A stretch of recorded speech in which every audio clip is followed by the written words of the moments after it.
كانت فين الفكرة دي من زمان يا جماعة؟ سلقت السمك في المية المغلية ووفرت فلوسي.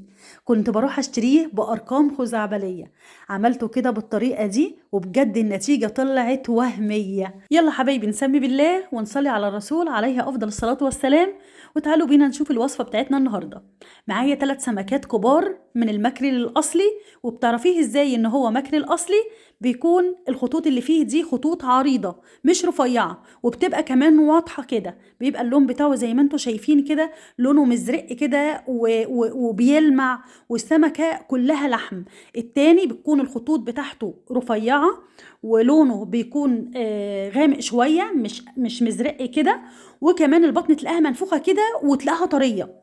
ده بيبقى اللحم بتاعه جالس كده وحلو تمام. كمان سعره اغلى. كمان مهم قوي وانتوا بتشتروا السمك تشتروه من حد يكون بيبيع باستمرار، الحاجه ما بتقعدش عنده يعني. بيفتح الكرتونه يخلصها على طول، يعني ما ترجعش الفريزر مره تانية. هنشيل الراس بقى كده كلها وهنقطعه جزل بالشكل اللي انتوا شايفينه ده. عايزه اقول لكم ان السمك الماكريل ده فيه اوميجا 3 ومفيد جدا جدا جدا. طبعا انتوا شايفين الجزر احنا بنقطعها ازاي. عايزه اقول لكم ان القطعه الواحده، شوفوا القطعه الواحده دي بتنباع بره بحوالي 80 جنيه وب 100 جنيه كمان. القطعه الواحده، شايفين القطعه اللي قد دي بتيجي في علبه صغننه كده مع شويه زيت، وبتبقى ب 100 جنيه وبتعدي ساعات ال 100 جنيه كمان. طب احنا هنعمل احلى منها، وشوفوا بقى التوفير اللي احنا هنوفره قد ايه. هنحتاج كام قرن فلفل احمر، حوالي 5 6 فصوص توم، وشويه كرفس، وبصلايه كبيره متقطعه، وجزرايه كبيره متقطعه او جزرتين وسط. هنحضر بعد كده بقى الكيس الحراري، هنحط فيه الخضار بتاعنا، البصل والجزر والكرفس والثوم والحاجات دي. ده عادي جدا ان هو يتحط في ميه مغليه او فرن بيتعرض لدرجه الحراره، عادي جدا جدا، ما فيهوش اي ضرر. وده بينباع عند بتوع المنتجات الورقيه، العلبه ب10 جنيه فيها كذا كيس، يعني كيس بجوع ب2 جنيه. هنحط ورقه اللورا وحبيتين حبهان، شويه من كزبره الحب، شويه من الفلفل الحب، شويه كمون، نص كوبايه من عصير الليمون ومصفيينه طبعا، كوبايه الا ربع من الزيت، ومعلقه صغيره من الملح. بس كده. بنربط الكيس وبنكون مجهزين حله بتغلي على النار فيها ميه، هنحط فيها الكيس بتاعنا ده. اهم حاجه نتاكد ان الكيس بتاعنا سليم مش مخروم، علشان انا مش عايزه الميه تخش في الكيس. انا يعني هطلع كده الحته اللي هي البوز بتاع الكيس من الغطا، وهغطيه لحد ما يستوي. هيستوي على البخار تمام. بياخد وقت قد ايه؟ بياخد له حوالي ساعه الا ربع كده، وبيستوي وبيكون بالجمال اللي انتوا شايفينه ده. طبعا انا سبته لحد ما برد وبعد كده فضيته. مش عايزه اقول لكم بقى على الريحه تجنن، ولا في زفاره ولا في اي حاجه، غير انك هتشمي ريحه تجنن، وطعمه والله العظيم يا بنات حكايه. عايزه اقول لكم طبعا انا عملت لكم الفيديو، وبعد ما دقته قلت لازما اعمل لهم اصور لهم الطريقه، علشان بجد دي تستحق التجربه فعلا.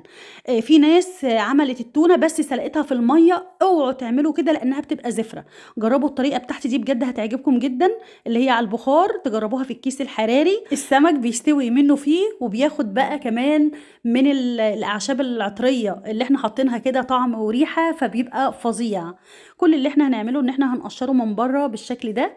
بنشيل الجلد اللي بره، بيتقشر معانا بكل سهوله وبتبقى رفيعه، يعني ما بنهدرش منه كتير. وبنشيل الشوكه اللي في النص اللي هي الكبيره، وما بيبقاش فيه شوك غير في البطن، برضو بيبقى شوك كبير، يعني حتى هيبقى سهل ان انتوا تشيلوه. اما تيجوا في الحته اللي ناحيه البطن دي هتلاقوها بتتشال لوحدها، اللي هي الشوك الكبير ده. تمام. هنفصص بقى نخلص الكميه بتاعتنا كلها. بصوا بسم الله ما شاء الله اللهم بارك. بصوا ادي دي اللي بتتشال بس كده. بصوا عملنا كميه حلوه ازاي بالثلاث سمكات. لو انت بقى هتجيبي تونه من بره عشان تطلعي الكميه دي كلها، بالله عليكي هتجيبي كام علبه تونه وهتصرفي قد ايه؟ هناخد بقى كل السوائل اللي نازله دي بقى البهاريز اللي نازله من السمك، احنا ما حطيناش اي ميه خالص. هنعمل ايه بقى؟ هنضيف عليها معلقه كبيره من ملح الهيمالايا، وده موجود عند العطار، لو موجود حطوا منه، مش موجود خلاص. هنحط شويه من حبوب الخردل، يعني ربع معلقه من حبوب الخردل لو موجود عندك. وهنحط شويه من الكمون، وشويه صغيرين قوي من الفلفل الاسود. وبس كده بنقلبهم كويس قوي. ده المحلول اللي احنا هنغطي بيه البرطمانات بتاعتنا. بنحط كمان كوبايه خل وشويه زيت عليه على السائل ده، بس كده. وبتغطي بيه السمك بتاعنا. طيب إحنا بقى عايزين نعمل كمان ترِكّة مهمة أوي علشان التونة بتاعتنا دي تعيش فترة طويلة، وهاقول لكم التونة دي هتعيش معاكِ قد إيه في التلاجة، يعني تخلّصيها وهتعملي تاني، بس هاقول لِك هتفضل معاكِ قد إيه. هنعمل بقى إيه، هنعمل تَكّة الأمان. إيه هي تَكّة الأمان دي يا رشا؟ شُفتِ أنتِ لمّا بتجيبي برطمانات صلصة وتيجي تفتحيها مش بتلاقيها تقوم جاية عاملة تِك، اللي هي التَكّة بتاعة الأمان دي؟